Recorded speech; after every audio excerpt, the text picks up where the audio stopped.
झालेला आहे, कशा पद्धतीचं आव्हान तुम्ही ओबीसी बांधवांना? ओबीसी बांधवांना मी रस्त्यावर उतरायचं आवाहन करेन. माननीय भुजबळ साहेब आणि आमची न्यायालयातील ॲडव्होकेट मंगेश ससाने, ॲडव्होकेट मृणाल डोले पाटील आणि ही सर्व मंडळी न्यायालयीन लढाई लढेल. पण फक्त न्यायालयीन लढाई ती लढली जाईलच, पण रस्त्यावरची ज्या सत्ताधारी लोकांना, ज्या पक्षांना, ज्या आमदार खासदारांना झुंडीची भाषा कळते त्यांना मात्र झुंडीच्या भाषेमध्ये आम्हाला उत्तर द्यावं लागेल. आज बारामती ही तो झाकी आहे, अगली लढाई बाकी आहे. परवा 7 तारखेला आम्ही धारूर तालुक्यामध्ये आहोत आणि आमची संघर्ष यात्रा महाराष्ट्रामधून 12 जिल्ह्यामधून ही संघर्ष यात्रा निघते आणि महाराष्ट्रातला ओबीसी एक झालाय आणि ओबीसीची वज्रमूठ आम्ही इथल्या सत्ताधाऱ्यांना, आमदारांना, खासदारांना दाखवून देऊ. या नवीन जी.आर. मुळे ओबीसीच्या आरक्षणावरती काय परिणाम? या नवीन जी.आर. मुळे ज्या लोकांपासून संरक्षण हवं होतं म्हणून आरक्षण दिलं, तीच लोक जर ओबीसीच्या कटगऱ्यामध्ये आली, शाहू महाराजांच्या उदाहरणादाखल तुम्हाला एक सांगायचं म्हटलं तर तगडी घोडी जर लंगड्या अपंग घोड्यांच्या जर तबेल्यात सोडली तर त्याचा चारा अन्न खाऊन टाकतील ना. ज्या ज्या खासदारांनी, ज्या ज्या पक्षांनी, ज्या ज्या सुप्रियाताई सुळेंनी, शरद पवारांनी ज्या जरांगेच्या बेकायदा मागणीला पाठिंबा दिला, तेच जर बोगस सर्टिफिकेटद्वारे ओबीसी मध्ये आले तर गावातला सुतार, लोहार, कुंभार, मेंढपाळ, साळी, कोळी, माळी ही माणसं कशी टिकतील त्यांच्या स्पर्धेमध्ये? त्यांच्या स्पर्धेमध्ये राजकारणात कशी टिकतील, समाजकारणात कशी टिकतील, शिक्षण नोकरीच्या स्पर्धेमध्ये कशी टिकतील? कारण यांचा प्रभाव महाराष्ट्राच्या व्यवस्थेवर आहे. आता असं कुठलंही जी.आर. नसताना त्यांनी बोगस सर्टिफिकेट 59 लाख काढलेत. आता हा जी.आर. म्हणजे माकडाच्या हाती कोलीत. या जी.आर. द्वारे 1 महिन्याच्या आत अख्खा मराठा ओबीसी मध्ये येऊन राहिलेला असेल आणि ओबीसी त्यांच्या स्पर्धेमध्ये टिकणार नाही. ओबीसीचं प्रचंड नुकसान झालेलं असेल आणि आरक्षणाचा मूळ हेतू हा सामाजिक न्यायाचा आहे. आरक्षणाचा मूळ हेतू हा प्रतिनिधित्वाचा आहे. कारण प्रत्येक क्लासमधला, प्रत्येक जमातीमधला एखादा प्रतिनिधी इथल्या निर्णय प्रक्रियेत पाहिजे. तुमचं प्रतिनिधित्व कशात नाही बरं सुप्रियाताई? तुम्ही विधानसभेत कमी आहात, तुम्ही लोकसभेत कमी आहात, तुम्ही नोकऱ्यामध्ये कमी आहात, तुम्ही शिक्षण संस्थात कमी आहात, तुम्ही आहात कमी कशात नक्की? न्यायालयाचं, संविधानाचं वेगवेगळ्या जजमेंटमध्ये असं म्हणणं आहे की ज्यांचं पर्याप्त प्रतिनिधित्व नाही, ज्या समूहांना इतर निर्णय प्रक्रियेत येता आलं नाही, त्या पिछड्या वर्गाला, त्या मागास वर्गाला पुढे घेण्यासाठी हे रिझर्वेशन आहे. आणि मग तुम्ही मागास झाला असाल तर मग तुमच्या पुढे गेलं कोण? सुप्रियाताई, शरद पवार साहेब, अजितदादा पवार साहेब, कोण गेलं तुमच्या पुढं? देवेंद्र फडणवीस साहेब. मराठा मागास झाला असेल तर पुढे कोण गेला? मराठ्यावर अन्याय केला कोणी महाराष्ट्रात? हे साधे सोपे तात्विक प्रश्न आहेत. हे प्रश्न घेऊन आम्ही जनतेच्या दरबारात जाऊ. जर 10% इथले पक्ष, पुढारी, आमदार, खासदार एवढे घाबरत असतील तर मग आम्ही 50-60% आहोत. महामानव काशीरामजींचं, डॉक्टर बाबासाहेब आंबेडकरांचं, महात्मा ज्योतिराव फुल्यांचं सामाजिक न्यायाचं तत्व गावगाड्यातल्या हर एक माणसासमोर घेऊन जाऊ आणि मग बॅलेट काय असतं हे आम्ही तुम्हाला दाखवून देऊ. तुम्ही म्हणता 10%ला हे घाबरत असतील, म्हणजे याचा अर्थ दिलेला जो जी.आर. आहे तो दबावातून दिलाय. दबावातून, आर्थिकतेपोटी. एका बाजूला कोर्टाचा निर्णय, एका बाजूला येडा माणूस बसलाय, तो ऐकायला तयार नाही. महाराष्ट्रातलं वातावरण बिघडलंय. माझा पक्ष पराभूत होईल काय? माझ्या आमदारांना मतं मिळतील काय? राजकारणाचं पडलंय ना. अरे आम्हाला पडलंय गावगाड्यातल्या माणसांच्या सामाजिक न्यायाचं. म्हणून मंगेश ससाने असतील, आम्ही असतील, वाघबारे साहेब असतील, भुजबळ साहेब असतील, जेवढी माणसं या सामाजिक न्यायावर बोलतेत ना त्यांचं स्वागत केलं पाहिजे. आणि जे लाभार्थी आहेत ना, तुम्ही नका बोलू. येऊ दे निवडणुका. त्या निवडणुकीमध्ये अरे तुम्ही ओबीसीचा फेस म्हणून मंत्री झालात, ओबीसीचा चेहरा म्हणून आमदार झालात, ओबीसीचे नेते म्हणून तुमच्याकडे बघितलं जातं, तुम्ही एका शब्दाने बोलायला तयार नाही. निषेध व्यक्त करतो, ओबीसी मधल्या नेत्यांचा निषेध व्यक्त करतो, जरांगेला पाठिंबा देणाऱ्या माणसांचा. पाटलांच्या आंदोलनाला खरं तर बारामतीमधून खरं तर रसद मिळायचा आरोप तुम्ही आता केला. प्रश्नच नाही ना, प्रश्नच नाही. शरद पवारांनी जाऊन संपलेलं आंदोलन उभं केलं, हे तुम्ही दाखवलंय महाराष्ट्राला. आणि शरद पवारांचा मानसपुत्र राजेश टोपे रात्रंदिवस त्याच्या दिमतीला आहे. बजरंग सोनवणे खासदार बीडचा, हे शरद पवारांची माणसं नाहीत का? बेकायदा मागण्याला पाठिंबा द्यायचा आणि दुसरीकडे मंडळी यात्रा काढायची. वार आहे राजकारण. आता माणसं म्हणतील वयस्कर माणसावर काय बोलायचं. आम्हाला बी वाईट वाटतं तुमच्यावर टीका करताना, पण तुम्ही एवढे अप्पलपोटे असाल, तुम्ही एवढे जातीयवादी असाल, हे आम्हाला तुमच्या वर्तनावरनं कळतंय. आम्हाला जी.आर. कळत नव्हता, आमच्या पिढ्यांना आमदार व्हायचं कळत नव्हतं, आमच्या पिढ्यांना राजकारण कळत नव्हतं, म्हणून तुम्ही आमच्या पार टाळूवरचं मड्याच्या टाळूवर चलोनी खायला निघाला. कारखानदार तुम्ही पद सगळी किती बोलायचं राव, लोकांना तोंड पाठ झालं. ओबीसी मंडल यात्रा काढतायत आणि दुसरीकडे खासदार सुप्रिया सुळे ह्या मराठा समाजाच्या किंवा जरांगे पाटलांची जी काही मागणी आहे सरसकट मराठ्यांना कुणबीमध्ये घ्या या मागणीला पाठिंबा देत आहे. हेच आम्हाला कळलं नाही ना. सुप्रियाताई तुम्हाला माळ्यांनी धनगरांनी कोणी मतं दिली नाहीत? अरे लाज वाटते. आणि उत्कृष्ट संसदपटू म्हणून तुम्हाला सोशल जस्टिस माहित नसावा, तुम्हाला आरक्षणाचं घटनात्मक बेसिक तत्वज्ञान माहिती नाही.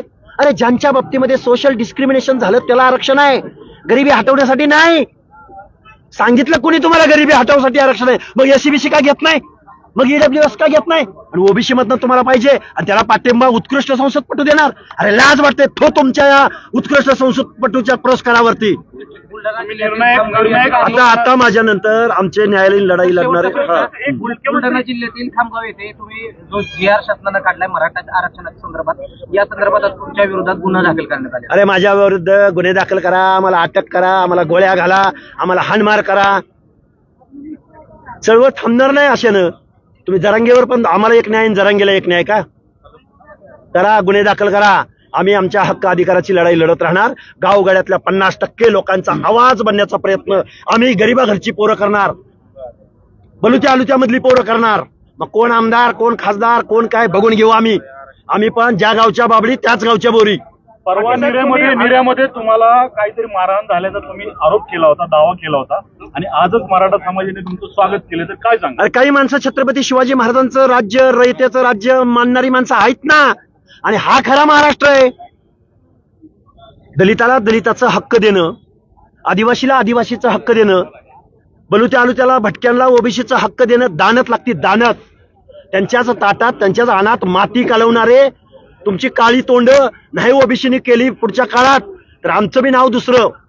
साहेब तुम्ही आता एल्गार यात्रा जी आहे ती काढली, संपूर्ण महाराष्ट्रावर सर्व जिल्ह्यात तुम्ही घेऊन जाणार आहेत म्हणता. एकीकडे तुम्ही यात्रा काढता, दुसरीकडे मुख्यमंत्री असतील किंवा मंत्री अतुल सावे असतील किंवा ओबीसी महासंघाचे अध्यक्ष साहेब असतील, हे स्पष्ट करतायत की यामुळे ओबीसीला धक्का. कसं कळत नाही बरं?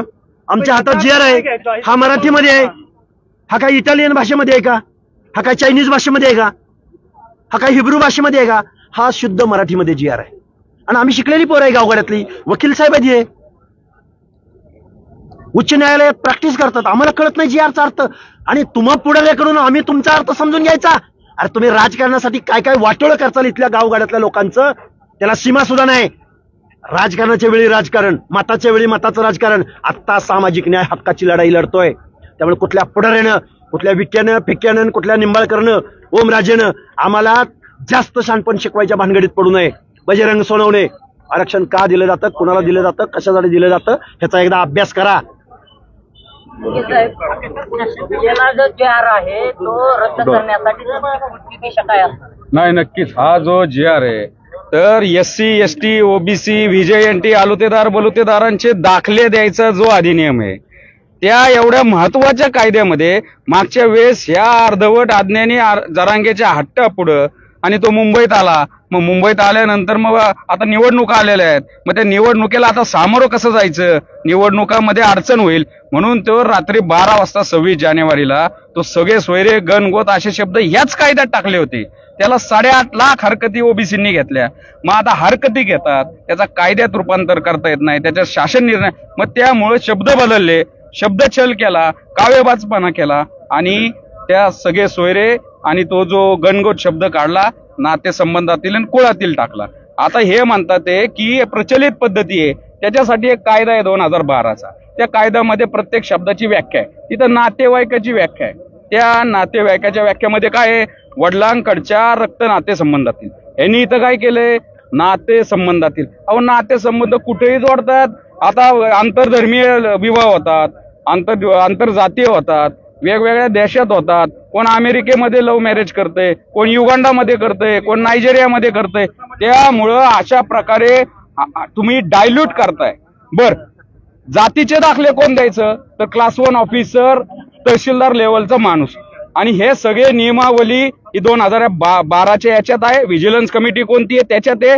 माधुरी पाटील या खटल्यामध्ये सांगितलंय तुम्ही कडक दाखले करा. पूजा खेडकरच्या प्रकरणानंतर आणखीन कडक झालं पाहिजे होतं. हे काय करतात, तलाठी बघणार कोणत्या कुळातला आहे तो माणूस, ग्रामसेवक बघणार, तो कृषी अधिकारी बघणार, तलाठी काय तिकडे याला जाणार आहे का काशीला, यांचं सगळं बाड उचकटून बघायला? त्यामुळं हे काय करतात, ते पुढच्या दाराने घुसता येत नाही तर बॅकडोर एंट्री करायची. तुम्हाला ओबीसी होता येत नाही, तुम्ही राज्यकर्ते जमाते, मग ओबीसीत कसं घुसायचं? कुणब्याच्या खांद्यावर बंदूक ठेवून घुसायचं. हा कुणबी दाखले जे वाटले जातात, हा एक प्रकारचा महाराष्ट्राला लागलेला, ओबीसीला लागलेला कॅन्सर आहे. आणि आता ही कॅन्सरची 3rd स्टेज केलेली आहे. जर हा JR स्ट्राईक डाऊन नाही केला, हा JR मागं नाही घेतला, तर कॅन्सरने आमचं ओबीसीचं आरक्षण सगळं संपणार आहे. आम्हाला परत दगडी फोडायला लागणार, परत आम्हाला डुकरं पळावं लागणार आहे. त्यामुळं याच्या विरोधात आम्ही न्यायालयात जाऊच, पण न्यायालयात जाऊन ते, कारण की एक आता सोलापूरच्या तहसीलदाराचं एक आता नोटिफिकेशन आलंय आणि ते कुठलं तरी नरेंद्र मोदींच्या वाढदिवसाच्या निमित्त त्यांनी टार्गेट दिले प्रत्येक तहसीलदाराला 1000 दाखले त्या दिवशी वाटायचे. म्हणजे हा JR घेऊन आम्ही कोर्टात जाऊन तो JR रद्द करस तोपर्यंत दाखले वाटून मोकळं व्हायचं. ही सगळी कुरघोडी, हे सगळं काव्यबाजपणा हे राज्य सरकार करतंय. एकीकडे भाजप म्हणतंय DNA आमचा ओबीसीचा आहे, मग तुम्हाला तुमच्यात हिंमत नाही त्या जरांगेचा गचंड धरून त्याला सांगायला की तुझ्या समाजासाठी 10% EWS आरक्षण दिलंय, त्यात 8.5% लाभ घेतलेला आहे, 10% SC-BC आहे. ओबीसीचं नेतृत्व संपून टाकायचं. आणि ह्या भाजपला मागच्या विधानसभेच्या वेळेस या ओबीसींनी खूप मोठं मॅन्डेट दिलं. का? तर पवार साहेबांनी त्यांचे कोण सहकारी रोहित पवार जरांगेला पाठिंबा दिला म्हणून. आणि आता तुम्ही उपकाराची परतफेड अशी करताय, आम्ही पण तुमच्या उपकाराची परतफेड करू. घोडे मैदान लांब नाही, स्थानिक स्वराज्य संस्था आल्यात त्यावेळेस आम्ही दाखवून देऊ. मग भाजपला आम्ही तुम्हाला जर वर उचलू शकतो तर तुम्हाला खाली पण आपटू शकतो. आणि तुम्हाला बघायला भेटल, तुम्ही 2 दिवसात हा JR रद्द करा, शुद्धीपत्रक काढा, आम्ही कोर्टाची लढाई लढूच. पण आता महाराष्ट्रात जे रणशिंग फुकलंय हे बारामतीमधनं आम्ही फुंकलेलं आहे. आता महाराष्ट्रातल्या तालुक्यात गावागावात असे मोर्चे दिसतील. त्यामुळं आमच्या ओबीसीच्या ताटामध्ये माती घालवू नका.